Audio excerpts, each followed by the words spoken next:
अजान बाहु जाटवा होनहार विद्वान के हो चीखने पात। ये कहावत है। जाटवा के हाथ घुटनों तक लंबे थे। वह अजान बाहु था, वह युवा था।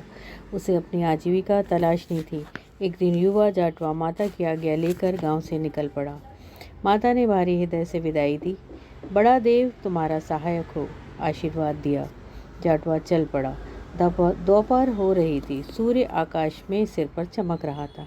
जाटवा के कदम पगडंडी पर आगे बढ़ रहे थे। हवा तेज गति से बह रही थी। उसके कदम हथियागढ़ की ओर बढ़ रहे थे। मार्ग में एक काली घाटी दिखाई पड़ी।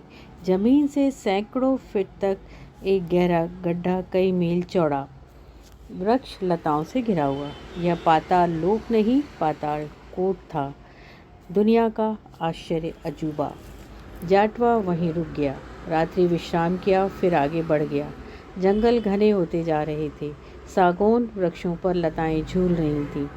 वहीं वृक्षों पर सर्प और अजगर का भ्रम होता था, पर इनसे बेफिक्र कांधे पर टंगिया यानी कुल्हाड़ी टांगी जाटवा मार्ग पर बढ़ता जा रहा था। दूर पहाड़ी पर हरियागढ़ का किला दिखाई दिया, पर उस किले को चारों ओर से नदी घेरे हुई थी, जिसका नाम है तवा। जाटवा ने पानी में डूबकर तवा नदी पार की और संध्या तक जा पहुंचा हरियागढ़। किले के चारों ओर गोंड बस्ती थी। कुछ बातें गोंडी भाषा में की। पता बताया, उसे आश्रय मिल गया। वह कुछ दिन वहां रहा, पर काम नहीं मिला। आसपास गवली समाज के लोग थे जो प्रभावशाली थे। वे हजारों की संख्या में गाय भैंस पालते थे। गोंड अधिकांशतः उनके अधीन रहकर काम करते थे। वे दबे हुए थे, परंतु स्वतंत्र चेता यानी जाटवा को यह कार्य पसंद नहीं आया, क्योंकि वह स्वतंत्र चेता था, स्वतंत्र रूप से रहना चाहता था। वह चला देवगढ़ की ओर। देवगढ़ का किला हरियागढ़ से 100 मील से अधिक दूरी पर स्थित था।